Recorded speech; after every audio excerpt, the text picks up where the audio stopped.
Hello children, myself Jagdamba Singh welcome you all in political science class. इससे previous video में हम लोगों ने देखा कि वो एक इंट्रोडक्शन था इस चैप्टर का, जिसमें हम लोगों ने जाना कि क्या पढ़ना है इस चैप्टर में। तो अब इस चैप्टर को आगे बढ़ाते हैं। अब बात ये थी कि डेमोक्रेसी को कैसे बिल्डअप करना है, और इसके लिए एक इलेक्शन करवाना ज़रूरी था, क्योंकि अभी तक एक इंटरिम गवर्नमेंट ही रन कर रही थी। तो अब ये ज़रूरी था कि इलेक्शन कंडक्ट कराया जाए। तो इसके लिए क्या प्रक्रिया अपनाई गई, उसको सारा कुछ हम लोग इस वीडियो में आज देखेंगे। तो आइए शुरू करते हैं वीडियो को। चैलेंज ऑफ बिल्डिंग डेमोक्रेसी, कि डेमोक्रेसी को कैसे बिल्डअप किया गया। Our constitution come into effect on 26 जनवरी 1950। 26 जनवरी 1950 का हम लोगों ने अपने कॉन्स्टिट्यूशन को अडॉप्ट कर लिया। ये पहली राह थी जो हम लोगों ने अपनाई to build our democracy. Democracy की राह पर ये पहला कदम था कि हम लोगों ने क्या किया, अपना कॉन्स्टिट्यूशन को अडॉप्ट कर लिया ऑन 26 जनवरी 1950 को। Eight that time the country was being ruled by an interim government. उस समय तक, यानी 47 में जब अपना देश आज़ाद हुआ, उस समय से 1950 तक ये लगातार एक इंटरिम गवर्नमेंट रन कर रही थी।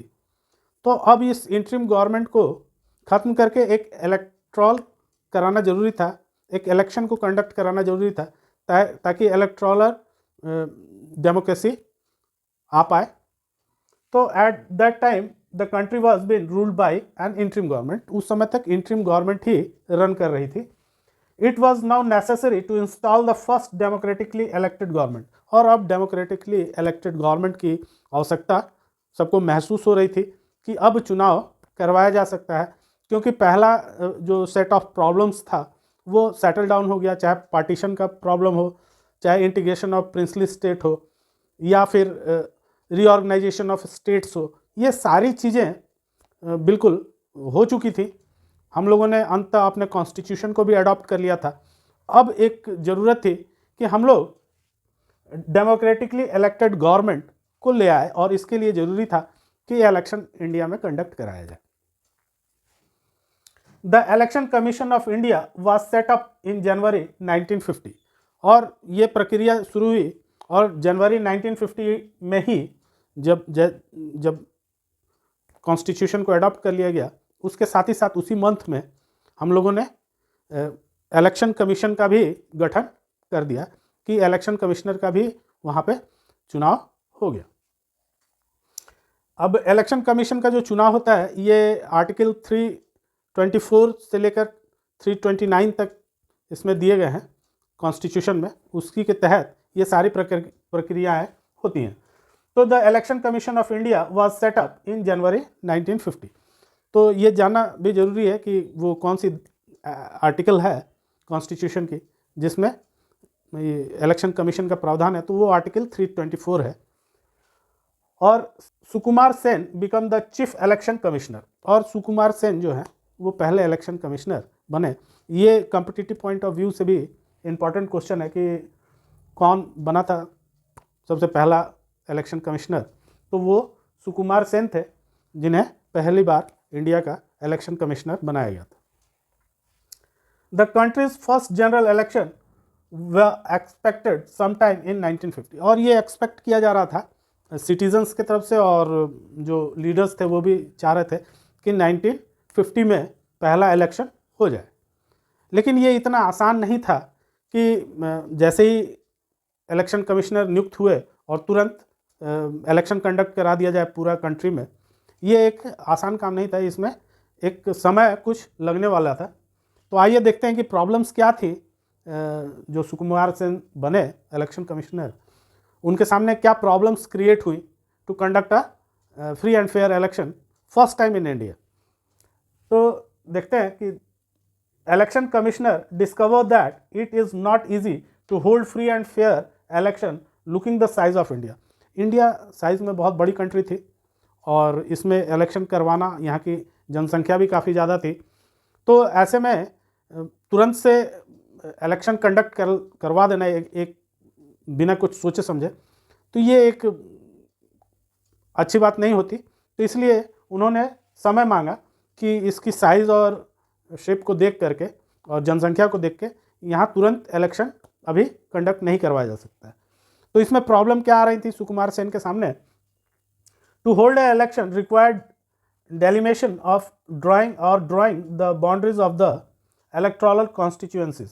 अभी कॉन्स्टिट्यूएंसीज का गठन नहीं हुआ था, यानी कि हम लोग जानते हैं कि कॉन्स्टिट्यूएंसी वाइज ही इलेक्शंस कंडक्ट कराया जाता है इंडिया में। आज भी हम लोग कॉन्स्टिट्यूएंसी में डिवाइडेड है, 543 कॉन्स्टिट्यूएंसीज आज के समय में है, लेकिन उस समय कोई कॉन्स्टिट्यूएंसी नहीं थी। तो सबसे पहला सुकुमार सेन के सामने प्रॉब्लम ये आई, इलेक्शन कमिश्नर जो थे, कि इतनी बड़ी कंट्री में ऐसे ही इलेक्शन नहीं होगा, इसको पहले कॉन्स्टिट्यूएंसी वाइज डिवाइड करना जरूरी था। तो उस समय इसको कॉन्स्टिट्यूएंसी में डिवाइड करना, तुरंत डिवाइड कर लेना, ये भी आसान नहीं था। उसके लिए रूपरेखा तय करनी पड़ी थी कि कहाँ से कहाँ तक क्या बाउंड्रीज होंगी कॉन्स्टिट्यूएंसी की। तो ये सारी प्रॉब्लम सुकुमार सेन के सामने आई, looking the size of constituency में डिवाइड करना। और उस समय 489 कॉन्स्टिट्यूएंसी में इंडिया को उन्होंने डिवाइड किया।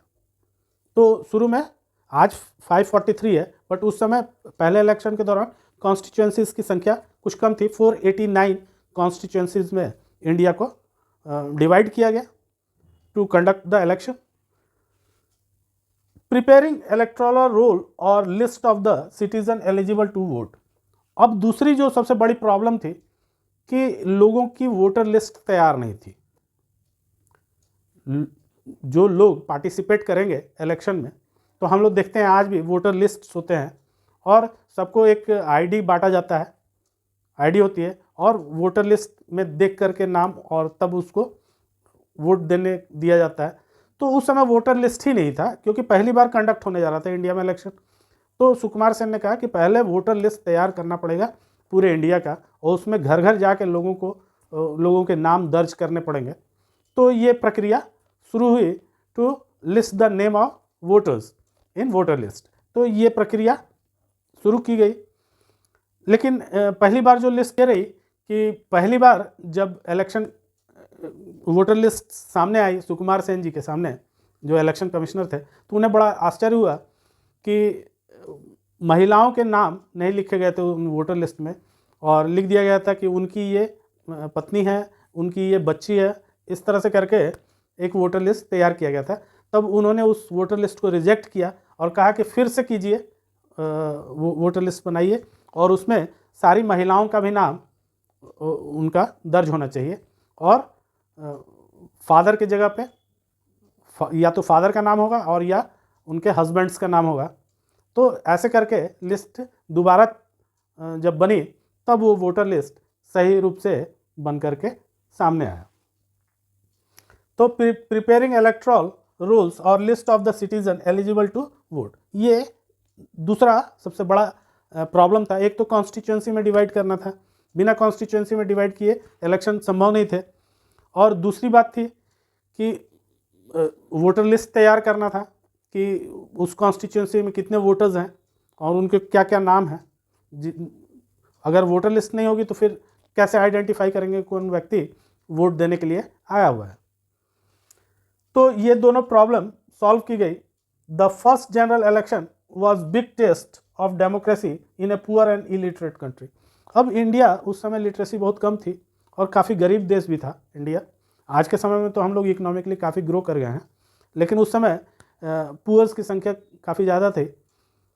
तो ऐसी स्थिति में, ऐसी एक कंट्री जहाँ लिटरेसी बहुत कम हो, पुअर्स की संख्या काफ़ी कम हो, काफ़ी ज़्यादा हो, और वो पहली बार डेमोक्रेसी को अपनाया हो वो देश, और पहली बार वहाँ इलेक्शन कराया जा रहा था, तो ये सारे चीज़ें बहुत जटिल थी जिनको सॉल्व किया जाना था।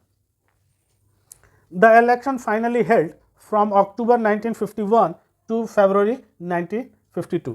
तो कई चरणों में ये अक्टूबर 1951 से लेके फरवरी 1952 तक सारे इलेक्शंस इंडिया में करवा लिए गए, और ये कई चरण में हुए, इसलिए समय ज़्यादा लगा। लेकिन अंततः फर्स्ट इलेक्शन हो गया इंडिया में, और सही ढंग से उसको सुकुमार सेन जी की निगरानी में संपन्न कराया गया। तो ये एक इंडियंस के लिए बहुत खुशी की बात थी उस समय कि पहला एक डेमोक्रेटिकली चुनी हुई गवर्नमेंट फॉर्म होने जा रही थी। More than half of eligible voters turn out to vote on the day of election. लगभग 50% से ऊपर लोगों ने उसमें पार्टिसिपेट किया, वोट किया अपने अपने लीडर्स को। वो घर से बाहर आए और पोलिंग बूथ तक गए और उन्होंने अपना वोट को फ्रेंचाइज किया। तो ये जो संख्या थी ये लगभग 50% से ऊपर थी। तो ये एक बहुत बड़ी बात थी कि इंडिया जैसे इलिटरेट कंट्री और पुअर कंट्री में लोग इतने अवेयर हो कि 50% से ज़्यादा लोग बाहर आए और वोट करें। ये एक बहुत अच्छा इंडिकेशन था इंडियन डेमोक्रेसी के लिए। और लगभग 17.3 करोड़ लोगों ने पार्टिसिपेट किया पहले जनरल इलेक्शन में। There were on an average more than 4 candidates for each seat. हर एक कॉन्स्टिट्यूएंसी में जो सीटें थी उस पर 4 या 4 से अधिक कैंडिडेट्स उस पर फाइट के लिए खड़े हुए। ये भी एक बहुत अच्छा इंडिकेशन था। ऐसा नहीं था कि कोई एक सिंगल कैंडिडेट खड़ा हो गया हो और वो उसको ऐसे ही नॉमिनेट हो गया हो, ऐसी बात नहीं थी। काफ़ी इलेक्शन अच्छा हुआ और स्ट्रगल हुआ कैंडिडेट्स के बीच में, कंपटीशन की भावना आई लोगों के बीच में। और एक सीट पे लगभग 4 कैंडिडेट उस समय अपने को नॉमिनेट करवाए थे एक कॉन्स्टिट्यूंसी से। ये एवरेज रहा था। It was great and successful experiment. ये एक बहुत बड़ा और सक्सेसफुल एक्सपेरिमेंट रहा इंडिया के पॉलिटिकल हिस्ट्री में कि फर्स्ट टाइम इंडिया में डेमोक्रेसी अपनाने के बाद, कॉन्स्टिट्यूशन लागू होने के बाद पहला जनरल इलेक्शन कंडक्ट कराया गया और सही ढंग से वो कंडक्ट हो गया। काफ़ी बड़ी संख्या में लोगों ने पार्टिसिपेट किया। बहुत बड़ी संख्या में लोगों ने इलेक्शन में नॉमिनेशन करवाया अपना, वो लड़े इलेक्शन को। तो ये एक अच्छी डेमोक्रेसी के सारी निशानियाँ उसमें दिखाई दे रही थी पहले इलेक्शन में। तो ये एक बहुत बड़ा एक्सपेरिमेंट हुआ था। It was a great and successful experiment that prove that democracy could be practice anywhere in the world. और ये बात सिद्ध करती थी कि वर्ल्ड में किसी भी देश में डेमोक्रेसी को अडॉप्ट किया जा सकता है। जब इंडिया जैसे पुअर और इलिटरेट कंट्री में इतनी बड़ी संख्या में लोग निकल कर आए और वोट दे, अपने मताधिकार को पहचाने पहली बार, ये एक बहुत बड़ा इंडिकेशन था इंडियन डेमोक्रेसी के लिए कि वो अब एक सही राह पर निकल गई है। तो बच्चों, उम्मीद है कि आपको समझ में अच्छी तरह से आया होगा कि पहला इलेक्शन इंडिया में कैसे कंडक्ट कराया गया और क्या परेशानियां हमारे पहले जो इलेक्शन कमिश्नर थे सुकुमार सेन, उनके सामने आई और उन्होंने उन सारी कठिनाइयों को बहुत अच्छे ढंग से रिजॉल्व किया। तो समझ में आया तो दोस्तों के साथ शेयर कीजिए, लाइक कीजिए वीडियो को और सब्सक्राइब कीजिए। Thank you.